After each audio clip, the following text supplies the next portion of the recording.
साथियों नमस्कार, भारत चक्र न्यूज में आपका स्वागत है। मैं हूं आपके साथ राजेश शर्मा। बिहार विधानसभा चुनाव 2025 के लिए महागठबंधन ने अपना संयुक्त घोषणा पत्र जारी किया है। इसका नाम तेजस्वी प्रण पत्र रखा गया है, जो राष्ट्रीय जनता दल के नेता और महागठबंधन के मुख्यमंत्री पद के उम्मीदवार तेजस्वी प्रसाद यादव के नाम पर है। यह घोषणा पत्र पटना में जारी किया गया। इस मौके पर तेजस्वी यादव ने कहा कि यह बिहार को देश का नंबर 1 राज्य बनाने का एक विजन दस्तावेज है।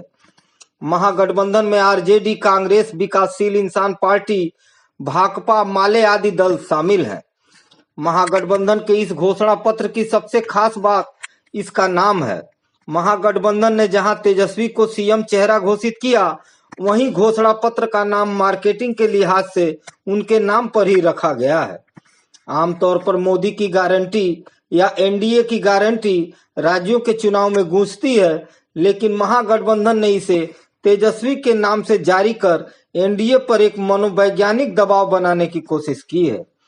बाकी घोषणा पत्र में वही वादे हैं जो महागठबंधन के नेता अभी भी कई बार दोहरा चुके हैं। कोई भी वादा ऐसा नहीं है जो जुबानी किया गया हो अब लिखित न हो। भाकपा माले की वजह से इसमें मजदूर किसानों पर ज्यादा फोकस है। इस मौके पर कांग्रेस के वरिष्ठ नेता पवन खेड़ा ने कहा, हमने सबसे पहले मुख्यमंत्री का चेहरा घोषित कर दिया है। आज हम तेजस्वी प्रण पत्र जारी कर रहे हैं, जिसमें अगले 5 वर्षों के लिए हमारी कार्य योजना है। हम चाहते हैं कि एनडीए भी अपने सीएम चेहरा घोषित करे और अपनी योजनाओं के बारे में बताए। यह घोषणा पत्र सामाजिक न्याय, रोजगार, शिक्षा, स्वास्थ्य और विकास पर केंद्रित है, जो एनडीए की जंगल राज वाली आलोचना का जवाब देने का प्रयास है।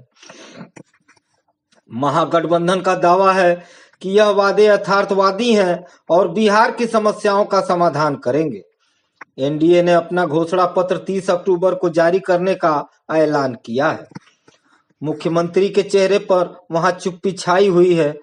वीआईपी प्रमुख और महागठबंधन के डिप्टी सीएम चेहरे मुकेश सहनी ने कहा, आज हमने एक नए बिहार के लिए संकल्प पत्र लॉन्च किया है।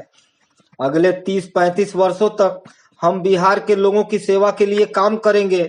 हम जनता की सभी आकांक्षाओं को पूरा करेंगे। हम जनता से किए गए सभी वादों को पूरा करेंगे। राज्य की जनता महागठबंधन के समर्थन में खड़ी है और हम बिहार में सरकार बनाने जा रहे हैं। दूसरी ओर एनडीए के पास कोई विकल्प नहीं है, कोई संकल्प नहीं है। घोषणा पत्र में युवाओं, महिलाओं, किसानों और गरीबों के लिए कई महत्वपूर्ण वादे शामिल हैं। इन वादों में आरजेडी, कांग्रेस और अन्य सहयोगियों की प्राथमिकताएं शामिल हैं। रोजगार और सरकारी नौकरियां, हर परिवार को एक सरकारी नौकरी। महागठबंधन सत्ता में आने पर हर परिवार में कम से कम एक सदस्य को सरकारी नौकरी देगा। जीविका दीदियों और संविदा कर्मचारियों को अस्थायी किया जाएगा। कानून व्यवस्था में सुधार और अपराध पर अंकुश, बुनियादी ढांचे का विकास, सड़कें, पुल और बिहार को नंबर 1 राज्य बनाने का रोड मैप। ये वादे तेजस्वी यादव के नेतृत्व में 5 वर्षीय कार्य योजना का हिस्सा है। कांग्रेस के वरिष्ठ नेता पवन खेड़ा ने कहा, यह घोषणा पत्र युवाओं को रोजगार, शिक्षा का अधिकार और स्वास्थ्य का अधिकार सुनिश्चित करेगा। हम अपने वादों पर अमल करेंगे। घोषणा पत्र जारी होने से ठीक पहले महागठबंधन ने तेजस्वी यादव को सीएम उम्मीदवार और विकासशील इंसान पार्टी के मुकेश सहनी को उप मुख्यमंत्री उम्मीदवार घोषित किया था। सीट बंटवारा भी लगभग तय हो गया है। आरजेडी 143 सीटों पर, कांग्रेस 61 पर और सहयोगियों को शेष सीटें दी गई हैं। करीब 12 सीटों पर फ्रेंडली मुकाबला भी है, यानी ऐसी सीटों पर महागठबंधन के दलों ने अपने अपने प्रत्याशी उतारे हैं। 29 अक्टूबर को राहुल गांधी और तेजस्वी यादव मुजफ्फरपुर और दरभंगा में संयुक्त रैलियां करेंगे। प्रियंका गांधी और मल्लिकार्जुन खड़गे भी अभियान शुरू कर रहे हैं।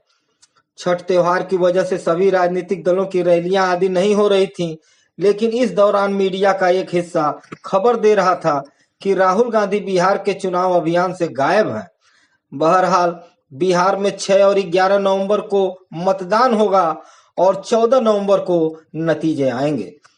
साथियों, आज के लिए बस इतना ही। कल फिर मिलते हैं देश दुनिया की बड़ी खबरों के साथ। आप देखते रहिए भारत चक्र न्यूज। नमस्कार, जय हिंद।